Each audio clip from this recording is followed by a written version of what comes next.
வணக்கம் மகளே. நம்ம கார்த்திக் கதையில டிசம்பர் 7 என்ன நடக்க போகுது அப்படிங்கறத பத்தி தாங்க இந்த வீடியோல இப்ப நம்ம பார்க்க போறோம். இந்த வீடியோவுக்கு மறக்காம லைக் பண்ணிக்கோங்க.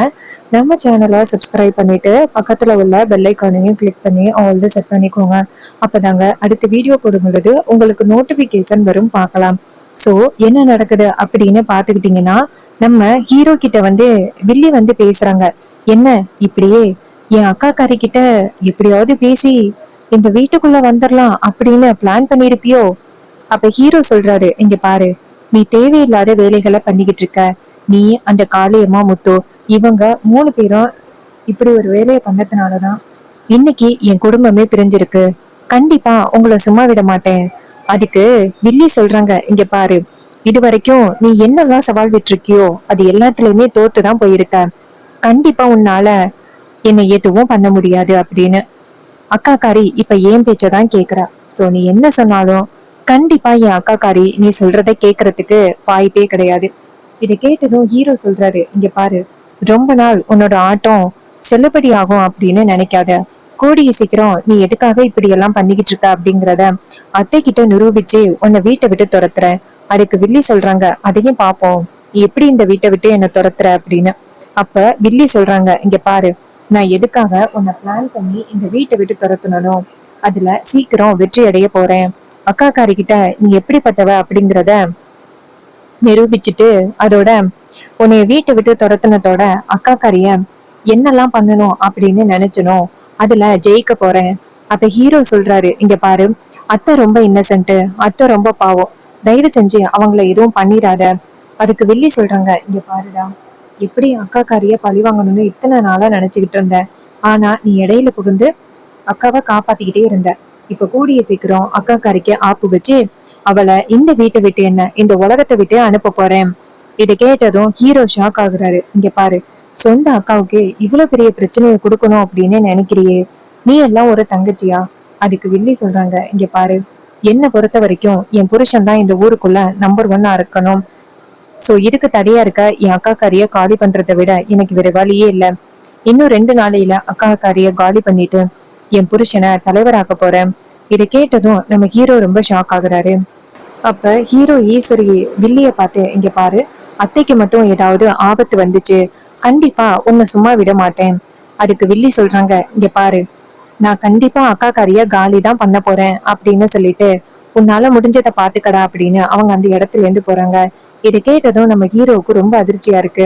என்னடா இது, இவ்வளவு பெரிய பிரச்சனை ஆகிட்டு, அத்தையை எப்படியாவது காப்பாத்தணுமே இவகிட்டேந்து அப்படின்னு நினைக்கிறாங்க. அப்போ அந்த இடத்துக்கு நம்ம மயிலு வராரு. மயிலு சகல, அத்தையை எப்படியோ ஏமாத்தி உங்களை பார்க்க வரதுக்காக வந்துட்டேன் மாப்பிள்ள. அப்ப ஹீரோ சொல்றாரு, இங்க பாருங்க, கொஞ்ச நேரத்துக்கு முன்னாடி சின்னத்தை என்கிட்ட சவால் விட்டுட்டு போனாங்க. இது மாதிரி அத்தைய பழிவாங்க போறேன், அதுக்கான அடுத்த திட்டத்தை போட போறேன் அப்படின்னு என்கிட்டயே சொல்லிட்டு போறாங்க. அத்தைய எப்படியாவது இந்த பிரச்சனையில இருந்து காப்பாத்தணும், என்ன பண்ணலாம் அப்படின்னு சொல்லுங்க. இதை கேட்டதும் அவர் சொல்றாரு, சகல, இங்க பாருங்க, ரொம்ப பாவம் அவங்க. சின்னத்தை பண்ற வேலை கொஞ்சம் கூட சரியே இல்லை. பெரியத்துக்கு ஏதாவது ஒரு பிரச்சனைய கொடுத்துக்கிட்டே இருக்காங்க. அவங்களுக்கு சீக்கிரம் ஒரு முடிவு கட்டணும், என்ன பண்ணலாம் அப்படின்னு சொல்லி பேசிக்கிட்டு இருக்காங்க. அப்ப ஹீரோ சொல்றாரு, இங்க பாருங்க, கண்டிப்பா அவங்களால அத்தைக்கு ஆபத்து வர்றதுக்கு வாய்ப்பு இருக்கு. நீங்க எப்பவுமே அத்தை கூடயே இருங்க. அத்தை எங்க போனாலும் கூடவே போங்க. அத்தையை மட்டும் எப்பவும் தனியா விட்டுறாதீங்க. அதுக்கு அவர் சொல்றாரு, கண்டிப்பா சகல, கண்டிப்பா நான் தனியா விட மாட்டோம் அப்படின்னு சொல்ல ஹீரோ சொல்றாரு, சரி போங்க, நான் பாத்துக்கிறேன். மயிலு சொல்றாரு, சகல, இந்த சின்னத்தை கொஞ்சம் கூட சரியே இல்ல. ஏன் தான் இப்படி அத்தைக்கு அடுத்தடுத்து பிரச்சனைகளை கொடுத்துக்கிட்டே இருக்காங்கன்னு தெரியல. அத்தை ரொம்பவே பாவம். அப்ப ஹீரோ சொல்றாரு, சரி விடுங்க, இதுக்கப்புறம் பாத்துக்கலாம் என்ன நடக்குது அப்படின்னு சொன்னதோட அவரும் சரி அப்படின்னு சொல்லிட்டு அந்த இடத்துல இருந்து போறாங்க. மயிலு நேரா வீட்டுக்கு வராரு. அப்போ வில்லி நேரா அவங்க அக்கா கிட்ட போயிட்டு, அக்கா, இது மாதிரி உனக்கு ஒரு முக்கியமான ப்ராஜெக்ட் கிடைக்க போகுதுக்கா, அதனால நீ போயிட்டு அந்த ப்ராஜெக்டுக்கு கையெழுத்து போட்டுட்டு வா, இதனால நமக்கு 10 கோடி ரூபாய் லாபம் கிடைக்கிறதுக்கு வாய்ப்பு இருக்கு. அதுக்கு மயிலு சொல்றாரு, அத்தை, நமக்கு அதெல்லாம் வேணாம் அத்தை. அதுக்கு வில்லி சொல்றாங்க, என்ன மாப்பிள, உங்களுக்கு இந்த வரவு செலவு கணக்கு எல்லாமே தெரியுமா? அக்காக்காரிக்கு எல்லாமே தெரியும். இந்த குடும்பம் நல்லா இருக்கணும் அப்படிங்கறதுக்காக ராப்பகலா அக்கா உழைச்சுக்கிட்டு இருக்கா. நீங்க எதுவுமே பண்ணாம இந்த வீட்டுக்குள்ளேயே இருந்துகிட்டு சுலபமா அக்காக்காரிய போக வேணாம் அப்படின்னு சொல்றதுல ஒரு நியாயமும் இல்ல. நீங்க பண்றது சரியே இல்லை. நீங்க பாருங்க மாப்பிள்ள, உங்களுக்கு என்ன தெரியுமோ அதை மட்டும் பண்ணுங்க. இதை கேட்டதும் நம்ம மயிலு சொல்றாரு, இல்லத்த நான் சொல்றது ஒரு நிமிஷம். அப்ப மயிலு சொன்னதை கேட்டுட்டு ஈஸ்வரி சொல்றாங்க, மாப்பிள்ள எப்ப இந்த வீட்டோட வரவு செலவு கணக்கெல்லாம் பார்க்க ஆரம்பிச்சீங்க? என்ன அந்த டிரைவர் கூட சேர்ந்துகிட்டு இந்த வீட்ல என்னென்ன வரவு செலவு இருக்கோ அதெல்லாம் பார்க்கலாம் அப்படின்னு நினைக்கிறீங்களா? என்ன மீறி இந்த வீட்டுல உள்ள வரவு செலவு எதையுமே நீங்க தொடக்கூடாது, ஞாபகத்துல வச்சுக்கோங்க. இந்த வீட்டுக்கு என்ன நல்லதோ அதை தான் பண்ணிக்கிட்டு இருப்பேன். நீங்க டிவி இல்லாம இதுல தலையிடாதீங்க. இது கேட்டதும் மயிலு ரொம்ப ஷாக் ஆகுறாரு. என்னடா இது, அத்தை இப்படி பேசுறாங்களே அப்படின்னு. அப்போ வில்லி நேரா அவங்க அக்காவை பார்த்து, அக்கா நாளைக்கு காலையில அவங்கள போய் சந்திக்கிறதுக்கான ஏற்பாடுகளை பண்றேன், நீ பாருக்கா. இதை கேட்டதும் ஈஸ்வரியும் சரிடி அப்படின்னு சொல்லிட்டு அந்த இடத்துல இருந்து போறாங்க. அப்ப மயிலு நினைக்கிறாரு, கண்டிப்பா இது இந்த சின்னத்தையோட ஏதாவது பிளானா தான் இருக்கும். அத்தைய எப்படியாவது இந்த ஆபத்துல இருந்து காப்பாத்தணுமே அப்படின்னு நினைச்சுக்கிட்டு அவரு நேரா மாடிக்கு போயிட்டு ஹீரோவுக்கு போன் பண்றாங்க. ஹீரோ போன் அட்டன் பண்ணல. அப்ப மயிலு ரொம்ப ஷாக் ஆகுறாரு. என்ன இது, மாப்பிள்ள போன் அட்டன் பண்ண மாட்டேங்கிறாரு, அத்தைக்கு ரொம்ப பெரிய ஆபத்து வரப்போகுது, அத்தைய எப்படியாவது காப்பாத்தணுமே அப்படின்னு நினைக்கிறாரு. அப்போ அந்த இடத்துக்கு வில்லி வராங்க. வில்லி வந்துட்டு, யோ பெரிய மாப்பிள்ள, என்ன இங்க நடக்கிறது எல்லாத்தையுமே உன் சின்ன மாப்பிள்ளை கிட்ட சொல்லிக்கிட்டு இருக்கியா? இங்க பாரு, இந்த வாட்டி அவன் என்ன பண்ணாலும் சரி, அக்கா கறிய காப்பாத்துறதுக்கு வாய்ப்பே இல்லை. ஏன்னா நான் பிளான் எல்லாத்தையுமே பக்காவா போட்டுட்டேன். அக்கா காரி நாளைக்கு காலியாக போறது உறுதி. அதுக்கப்புறம் இந்த ஊருக்கு தலைவனா என் புருஷன் தான் இருக்க போறான். இது கேட்டதும் மயிலு சொல்றாரு, இங்க பாருங்க, அத்தை எந்த அளவுக்கு உங்க மேல நேர்மையா இருக்காங்க. உங்களை அத்தை வந்துட்டு உயிரா நினைக்கிறாங்க. ஆனா நீங்க இந்த மாதிரி அத்தைக்கே துரோகம் பண்றது உங்களுக்கு கொஞ்சம் கூட மனசு உறுத்தவே இல்லையா? அதுக்கு வில்லி சொல்றாங்க, இங்க பாரு, என்ன பொறுத்த வரைக்கும் நான் பண்ற விஷயம் எல்லாமே சரி. நீ தேவையில்லாம இதுல தலையிடாத. எனக்கு என் புருஷன் மட்டும்தான் முக்கியம். அவரு நம்பர் 1 ஆகணும், அது மட்டும்தான் எனக்கு முக்கியம். நீ தேவையில்லாம பேசாத அப்படின்னு சொன்னதும் அவரு ரொம்பவே ஷாக் ஆகுறாரு. அப்ப அவர் அந்த இடத்துல இருந்து போறாரு. இன்னொரு பக்கம் வில்லி வந்துட்டு நேரா காளியம்மாளுக்கு போன் பண்றாங்க. காளியம்மா போன் அட்டன் பண்ணதோட வில்லி சொல்றாங்க, அத்தை நமக்கு சரியான வாய்ப்பு கிடைச்சிருக்கு அக்கா காரிய காலி பண்றதுக்கு. அதுக்கு காளியம்மா கேக்குறாங்க, என்ன மருமவளை சொல்ற? அதுக்கு வில்லி சொல்றாங்க, ஆமாக்கா, ஆமா அத்தை, அக்கா காரிய தனியா ஒரு இடத்துக்கு கூப்பிட்டிருக்கேன். அந்த இடத்துல அக்கா காரிய காலி பண்ணிடலாம். அதோட இனிமே அவளோட பிரச்சனையே இருக்காது. இந்த ஊருக்கு என் புருஷன் தலைவனா வரணும் அப்படின்னு ஆசைப்பட்டேன், அத நிறைவேற்றிடலாம். நான் ரொம்ப வருஷமா ஆசைப்பட்டுக்கிட்டு இருந்தது. இந்த டிரைவர் பையன் இடையில வந்ததுனால அவரை தலைவரா ஆக்க முடியல. ஆனா இப்போ எனக்கு சரியான வாய்ப்பு கிடைச்சிருக்கு. நீங்க மட்டும் சரியான ஆட்களை ஏற்பாடு பண்ணீங்க அப்படின்னா கண்டிப்பா அக்கா காரியை காலி பண்ணிடலாம். உடனே காளியம்மா சொல்றாங்க, மருமகளே, இந்த ஊர் மக்கள் எல்லாருமே சேர்ந்து என்ன சிவனாண்டி முத்து 3 பேரையுமே அடிச்சுட்டாங்க, ரொம்ப அவமானப்படுத்திட்டாங்க. சோ அதுக்கு தகுந்த பதிலடி கொடுத்துதானே ஆகணும். சரி, ஈஸ்வரிய காலி பண்றதுக்கு நான் ரவுடிகளை ஏற்பாடு பண்ணிடுறேன், நீ கவலைப்படாத அப்படின்னு சொன்னதோட வில்லியும் சரிங்கத்த அப்படின்னு சொல்லிட்டு போனை கட் பண்றாங்க. அப்போ அந்த காளியம்மா நேரா அவங்களுக்கு தெரிஞ்ச ஆட்களுக்கு போன் பண்றாங்க. அவங்க போன் அட்டன் பண்ணி, சொல்லுங்க மேடம் அப்படின்னு சொல்ல காளியம்மா சொல்றாங்க, இங்க பாருங்க, உங்ககிட்ட சரியான ஒரு பொறுப்பை ஒப்படைக்க போறேன். அவங்க கேக்குறாங்க, சொல்லுங்க மேடம் என்ன பொறுப்பு? காளியம்மா சொல்றாங்க, இங்க பாருங்க, எனக்கு எதிரி ஒருத்தி இருக்கா, அவளை காலி பண்றதுக்கு நான் சொல்ற இடத்துக்கு நீங்க போயிட்டு அவளை காலி பண்ணணும். அவளை காப்பாத்துறதுக்காக கண்டிப்பா இன்னொருத்தன் வருவான், அவனையும் நீங்க லாக் பண்ணணும்.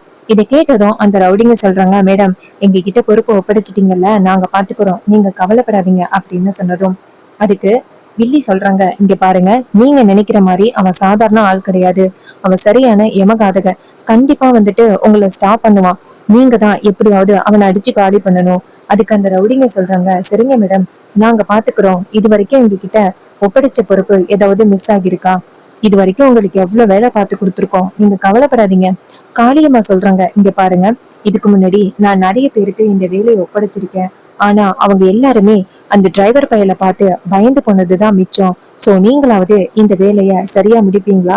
அதுக்கு அவங்க சொல்றாங்க, மேடம் அதெல்லாம் நாங்க தரமா பண்ணிடுவோம், என் மேல நம்பிக்கை மட்டும் வைங்க அப்படின்னு சொல்ல காளியம்மாளும் சரி அப்படிங்கிறாங்க. இன்னொரு பக்கம் நம்ம மயில வந்துட்டு ஹீரோவுக்கு போன் பண்ணிக்கிட்டே இருக்காங்க. ஆனா போன் எடுக்கவே இல்லை நம்ம ஹீரோ. இன்னொரு பக்கம் மறுநாள் காலை சந்திரா நேரா அவங்க அக்கா கிட்ட, அக்கா நமக்கு தெரிஞ்ச கிளைண்ட்ஸ் எல்லாருமே அந்த இடத்துக்கு வந்துட்டாங்க, நீ போனீன்னா கையெழுத்து போட்டு கொடுத்துடலாம். உடனே வில்லி சொன்னதை கேட்டுட்டு ஈஸ்வரி சொல்றாங்க, சந்திரா அப்படியே நீயும் வந்தீங்கன்னா நல்லா இருக்கும். அதுக்கு வில்லி சொல்றாங்க, இல்லக்கா எனக்கு இன்னைக்கு ரொம்ப முக்கியமான வேலை இருக்கிறதுனால எனக்கு உன் கூட வர முடியாதுக்கா. நீ போயிட்டு அதை சைன் பண்ணி கொடுத்துட்டு எனக்கு கால் பண்ணி சொல்லு. ஈஸ்வரியும் சரி ஓகே அப்படின்னு சொன்னதும் வில்லி சொன்னதை கேட்டுட்டு ஈஸ்வரி அந்த இடத்துல இருந்து போறாங்க. வில்லி இதை பார்த்துட்டு, இதுதான் நான் அக்கா காரிய பாக்குற கடைசி நாள். இதுக்கப்புறம் அக்கா காரி காலி ஆகிருவா. என் புருஷன் இந்த ஊருக்கு தலைவராக போறாரு அப்படின்னு வில்லி ரொம்ப சந்தோஷத்தோட இருக்காங்க. அப்ப நம்ம ஹீரோ என்ன பண்றாருன்னா வீட்டுல பாட்டி கிட்ட பேசிக்கிட்டு இருக்காங்க. இன்னொரு பக்கம் மயில நேரா ஈஸ்வரி கிட்ட, அத்தை நீங்க மட்டும் தனியா போறது எனக்கு சரியா படல, நானு வரேன். அப்போ ஈஸ்வரி சொல்றாங்க, இங்க பாருங்க மாப்பிள்ள, இந்த வீட்டுல அந்த டிரைவர் பையன் வரதுக்கு முன்னாடி எப்படி இருந்தீங்களோ அதே மாதிரி இருந்துக்கிடுங்க. இங்க தேவையில்லாம இப்படி எல்லாம் எனக்கு முன்னாடி வந்து நிக்கிறது எனக்கு பிடிக்கவே இல்லை. இந்த வீட்டுல உங்களுக்கு என்ன தகுதியோ அந்த தகுதியில இருங்க அப்படின்னு சொன்னதும் நம்ம மயிலுக்கு ரொம்ப ஷாக்கிங்கா இருக்கு. ஐயோ அத்தை வேற தனியா போறாங்க, மாப்பிள்ளைக்கு போன் அடிச்சு அவரும் எடுக்க மாட்டேங்கிறாரு அப்படின்னு.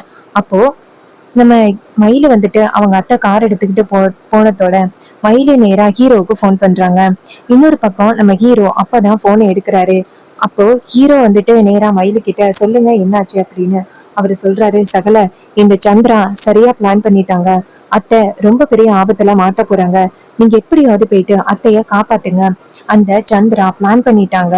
இத கேட்டதும் நம்ம ஹீரோ சொல்றாரு, சரி அத்தை இந்த பக்கமா போயிருக்காங்க. அதுக்கு அவர் சொல்றாரு, அத்தை வந்துட்டு இந்த நம்மளோட தோப்பு இருக்குல்ல அந்த பக்கமா தான் போயிருக்காங்க. சந்திரா அத்தை வந்து கிளைண்ட்ஸ் வராங்க அப்படின்னு சொல்லி அனுப்பியிருக்காங்க. சோ அங்க கண்டிப்பா அத்தைக்கு ஆபத்து இருக்கு அப்படின்னு நினைக்கிறேன்.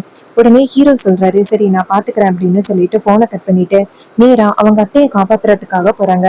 அப்போ அங்க வந்துட்டு 4-5 ரவுடிங்க நிக்கிறாங்க. ஈஸ்வரி காரை கொண்டு போய் நிப்பாட்டிட்டு பாக்குறாங்க. பார்த்தா யாரையுமே காணும். அப்ப ஈஸ்வரி நினைக்கிறாங்க, இந்த இடத்துக்கு தானே அந்த கிளைண்ட்ஸ் வராங்க அப்படின்னு சந்திரா சொன்னா. ஆனா இந்த இடத்துல யாரையுமே காணுமே அப்படின்னு தேடி பாக்குறாங்க. பார்த்தா யாரையுமே காணும். உடனே நம்ம ஈஸ்வரி நினைக்கிறாங்க, என்ன இது சந்திரா சொன்ன மாதிரி இந்த இடத்துல யாருமே இல்லையே அப்படின்னு நேரா சந்திராவுக்கு போன் பண்றாங்க. சந்திரா போனை வந்து பார்த்துட்டு எடுக்காம இருக்காங்க. அதே நேரத்துல 4-5 ரவுடிங்க அந்த இடத்துல வந்து நிக்கிறாங்க. ரவுடிங்களை பார்த்ததும் ஈஸ்வரி கேக்குறாங்க, யாரு நீங்களாம், எதுக்காக இந்த இடத்துல வந்து நிக்கிறீங்க? அதுக்கு அவங்க சொல்றாங்க, இங்க பாருமா, உன்னை காலி பண்றதுக்காக தான் இந்த இடத்துக்கு வந்திருக்கோம். ஊரு தலைவியா இருக்கியாம்ல, உன் தலைவி பகுதியை நாங்க எடுக்கணும். இது கேட்டதும் ஈஸ்வரி ஷாக் ஆகுறாங்க. அப்போ ஈஸ்வரி மேல அந்த ரவுடிங்க வந்துட்டு கை வைக்க வர ஹீரோ டக்குன்னு அந்த இடத்துக்கு வராரு. வந்துட்டு அந்த ரவுடிங்களை அடிச்சு காலி பண்ண. சோ இதை பார்த்துட்டு ஈஸ்வரி ரொம்பவே அதிர்ச்சி ஆகுறாங்க. அந்த ரவுடிங்களை அடிச்சு நம்ம ஹீரோ ஓட விடுறாரு. அப்போ நம்ம ஈஸ்வரி நேரா ஹீரோவை பார்த்து, ஏய் நீ இங்க என்ன பண்ற? அப்ப ஹீரோ சொல்றாரு, இங்க பாருங்க, இந்த மாதிரி நீங்க தனியா போறது கொஞ்சம் கூட உங்களுக்கு சேஃப்டியே கிடையாது. இந்த மாதிரி இதுக்கப்புறம் நீங்க தனியா எங்கேயும் போகணும் அப்படின்னு முடிவு பண்ணாதீங்க. அதுக்கு ஈஸ்வரி சொல்றாங்க, இங்க பாரு, நான் எங்க போகணும் எங்க போக கூடாது அப்படிங்கிறத முடிவு பண்றது உன் பொறுப்பு கிடையாது. நீ தேவையில்லாம இனிமே என்னோட குடும்ப விஷயத்துல தலையிடாத. இப்போ எப்படி நான் இங்க இருக்கிற விஷயம் தெரியும். அப்ப ஹீரோ நினைக்கிறாரு, இந்த விஷயத்த பத்தி அத்தை கிட்ட சொன்னா கண்டிப்பா மயிலு மேல அத்தை கோவப்படுவாங்க. சோ அவரை பத்தி நம்ம சொல்லக்கூடாது அப்படின்னு நினைச்சுக்கிட்டு நம்ம ஹீரோ சொல்றாரு, இங்க பாருங்க அத்தை, நீங்க எங்க போனாலும் எங்க வந்தாலும் அது எனக்கு தெரியும். உங்களுக்கு ஏதாவது ஆபத்தோ அப்படின்னு எனக்கு தோணுச்சு. அதனாலதான் உங்களை காப்பாத்துறதுக்காக வந்தேன். இதை கேட்டதும் ஈஸ்வரி ரொம்ப ஷாக் ஆகுறாங்க. இங்க பாருங்க, எனக்கு ஆபத்து அப்படின்னு உனக்கு எப்படி தெரியும்? நான் இங்க இருக்கேன் அப்படின்னு உனக்கு எப்படி தெரியும்? வீட்டுல உள்ளவங்களுக்கு மட்டும்தான் நான் இங்க வந்திருக்கேன் அப்படின்னு தெரியும். அப்ப ஹீரோ சொல்றாரு, இங்க பாருங்க அத்தை, நீங்க நினைக்கிற மாதிரி வீட்டுல உள்ளவங்க யாரும் நீங்க இங்க இருக்கிறத சொல்லல. நான் தான் தெரிஞ்சு வந்துட்டு இங்க வந்தேன். இது கேட்டதும் ஈஸ்வரி சொல்றாங்க, இங்க பாரு, இப்படியே வீட்டுல உள்ளவங்களை காப்பாத்தலாம் அப்படின்னு பாக்குறியா? நான் இங்க வந்த விஷயம் உனக்கு எப்படி தெரியும்? அப்ப ஹீரோ சொல்றாரு, அத்தை அதை விட்டுட்டு உங்க உயிருக்கு ஆபத்து இருக்கு. இனிமே இந்த மாதிரி தனியா வர வேலையெல்லாம் வச்சுக்காதீங்க. ஈஸ்வரி சொல்றாங்க, நான் எங்க போகணும் எங்க வரணும் எப்படி இருக்கணும் அப்படிங்கிறது எனக்கு தெரியும். நீதான் என்னை காப்பாத்தணும் அப்படின்னு அவசியம் இல்லை. என் உயிரை எனக்கு காப்பாத்திக்க தெரியும். இதுக்கப்புறம் நீ தேவையில்லாம என்ன ஃபாலோ பண்றத விடு அப்படின்னு சொன்னதும் நம்ம ஹீரோ வந்துட்டு ரொம்ப சோகமாயிடுறாரு. அத்தை என்ன இப்படி பேசுறாங்க அப்படின்னு. சோ இந்த கதை உங்களுக்கு பிடிச்சிருந்துச்சுன்னா இந்த வீடியோவுக்கு மறக்காம லைக் பண்ணிக்கோங்க. நம்ம சேனலை சப்ஸ்கிரைப் பண்ணிட்டு பக்கத்துல உள்ள பெல் ஐக்கானையும் கிளிக் பண்ணி ஆல்ல செட் பண்ணிக்கோங்க. அப்பதாங்க அடுத்த வீடியோ போடும் பொழுது உங்களுக்கு நோட்டிபிகேஷன் வரும், பார்க்கலாம். தேங்க்யூ ஃபார் வாட்சிங்.